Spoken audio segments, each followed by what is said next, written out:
So nutritional will be the most common ones. And what are the pointers that if you have somebody who comes to you with the rickets for the first time, has a possibility of a non-nutritional or a refractory rickets?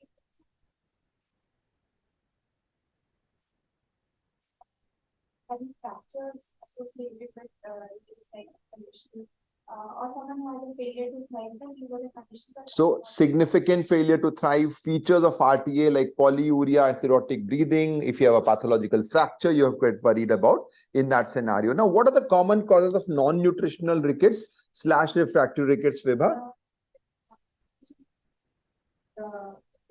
Rickets. Another would be the RTA. So renal tubular acidosis, hypophosphatemic rickets, and the most common would be renal failure. So that is something, of course, you will do it in the initial phase. So we'll try to go forward on that. So rickets seems to be a reasonably simple condition to evaluate, but often we have got confusions which go off. So we had this 3-year-old boy who was referred to us, in which of quote unquote a diagnosis of refractory rickets, had been given vitamin D 60,000 international units, and complained of bone pain and a high alkaline phosphatase. And based upon these findings, the clinical team thought that this could be a possibility of a refractory rickets. But as we will discuss subsequently, that we do have some physiological responses to vitamin D, which include an increase in bone pain and an increase in alkaline phosphatase, which do not indicate a refractory rickets. And what we need to look at is the line of healing which was present in this case. So while this case was unnecessarily being advised, a lot of investigation in the form of a blood gas, calcitriol level and PTH, they were not required. So what we need to understand is that there are certain scenarios in which you will respond in a way and you don't need to work up extensively from that regard. So this is a normal response for rickets. On the contrary, we have this 14-year-old boy who presented to us with lower limb abnormalities predominantly, and had been given huge amounts of vitamin D, and there was no line of healing. He was again referred as quote unquote nutritional rickets. So in the first case, we were making physiology into pathology. Here, a pathology was turned out to be in a physiological cause, and this unfortunately resulted in the development of nephrocalcinosis. If you have a late onset rickets with predominant lower limb abnormalities with a normal PTH, normal calcium, think of hypophosphatemic rickets. So when we talk about rickets, we have to balance between the not doing too much workup where it is not required, while not missing on pathological cases. So this missing and messing is something which we want to avoid. Rickets overall is a reasonably common condition, usually nutritional, but refractory rickets may pose challenge, as we saw in the second case in that perspective. All of you can go and have a look at our website, learning.growsociety.in, which has got a lot of information about pediatric endocrinology, including resources and courses. Our e-learning portal on YouTube, which has got a lot of videos on pediatric endocrinology. Our validated courses, which provide information, including fellowship course and postgraduate courses as well. And our regular programs in the form of grand rounds, journal clubs, and PG lecture series as well. We've got publications across board, from protocols to advanced in basic pediatric endocrinology, and mobile applications which guide assessment. So 4-year-old girl, rickets, 2 courses of vitamin D, no improvement, also has abdominal pain and anemia. So parental vitamin D was given and there was a response. So what are you thinking here, Dr. Dhwani, in this case?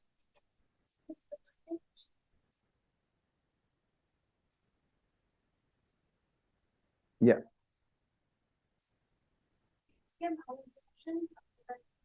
So this was one case in which we gave the parental vitamin D because we were suspecting malabsorption and TTG was strongly positive. So consider celiac as a possibility. 5-year-old girl with rickets and polyuria, you see significant failure to thrive. There is metabolic acidosis with a high urinary pH, labeled as distal RTA. Do you agree, Vibha? So before mentioned this diagnosis is starting. So as we said, you need to have a normal anion gap, you need to have a normal urinary anion gap, and you need to have a normal creatinine.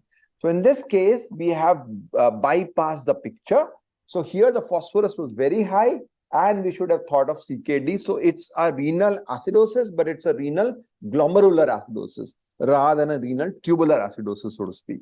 4-year-old boy with rickets, calcium is 8.2, potassium is 3.8.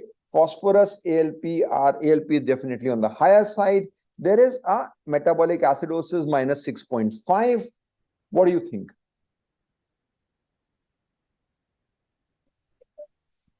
So first presentation doesn't have any history of giving vitamin D.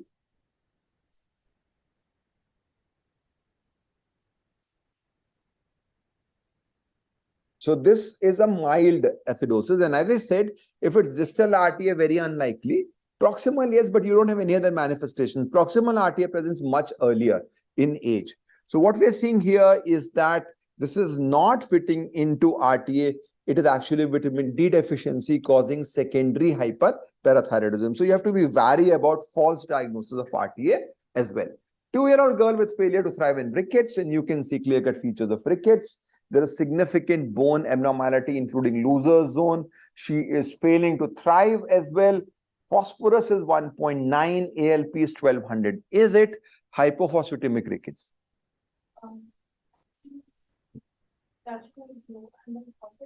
Calcium is normal.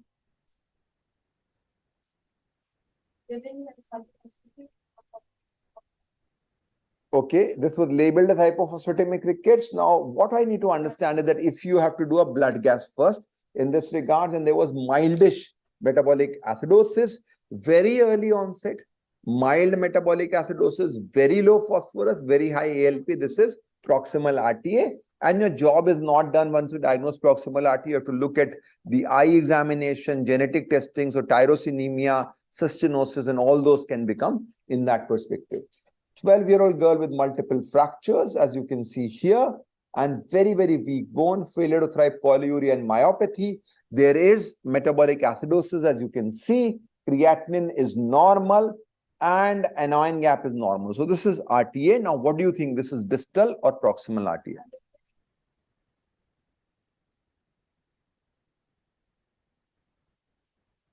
So this is more severe, more fractures, more likely distal RTA. Urinary anion gap was positive. Again, confirming RTA. What you are seeing here is urinary pH is 5.8. This is alkaline. Again, RTA, but there is amino acid urea.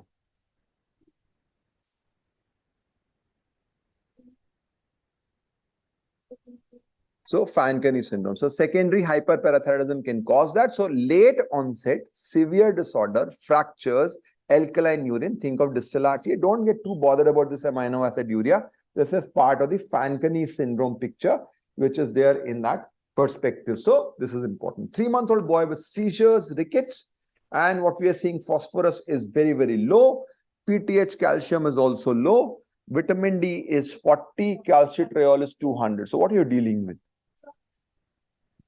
There is a very severe hypocalcemia presenting early, and this calcium level is very high at 25 hydroxy is like within the normal limit. Yeah. So this is pointing more towards this VDDR2 where there is a resistance. So this looks like your calcitriol is there, your vitamin D is there, it's not working. So VDDR2 in that regard.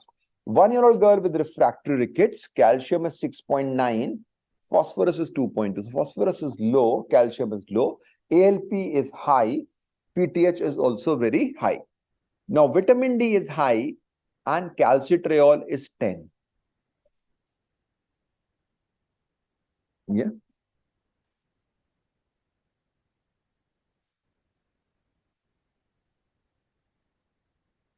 So this is a classical scenario that you're thinking of VDDR. And again, there's a confusion between VDDR and proximal RTA, which may be a part of the secondary hyperpara. So we give calcitriol and that would result in improvement. So again, VDDR1 will be hypocalcemia. This will be less severe than VDDR2, but yes, you have to consider this in appropriate situation. This case you already discussed. So Vibha, we have this guy, a girl with phosphorus, child with phosphorus of 1.8. Base excess is -4. Calcium and PTH are both normal. So what are you thinking of?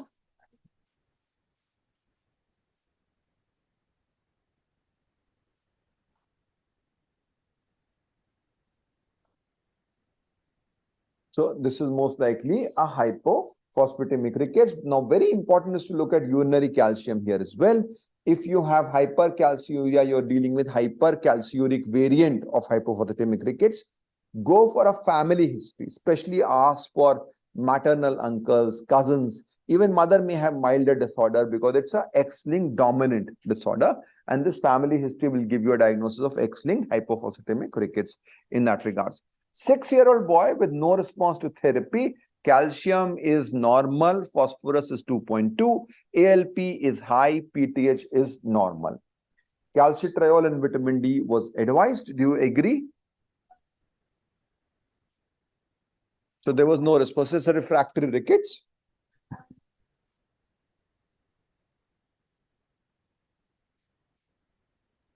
Okay. So blood gas was normal in this case. And now this child was on calcitriol, complaints of abdominal pain, polyuria, dehydration. What are you thinking of? So hypophosphatemic rickets with possibly hypercalciuric variant. So it's very, very important to really look at urinary calcium, look at ultrasound before you start treatment, because otherwise you will have nephrocalcinosis which will develop in this scenario. 16-year-old boy with rickets, very low level of phosphorus. Now ALP is very high, PTH is normal. So we are dealing with hypophosphatemic sort of a physiology. Now family history is not there. No hypercalciuria. So what are you thinking of?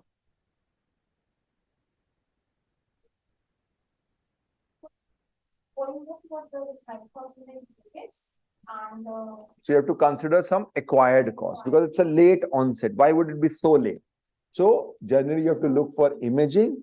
Genetic study was normal. MRI showed a soft tissue tumor. And if you remove that tumor, that will improve. So this is tumor-induced osteomalacia, where the tumor is producing FGF23, and that will improve from that regards. So all this algorithm, we have developed our approach pathway, which guides you in terms of assessment, which is available as part of our app, provides the right diagnosis in most cases. I want you to have a look at our website, at our various courses, our publications, our learning portal, as well as the mobile application.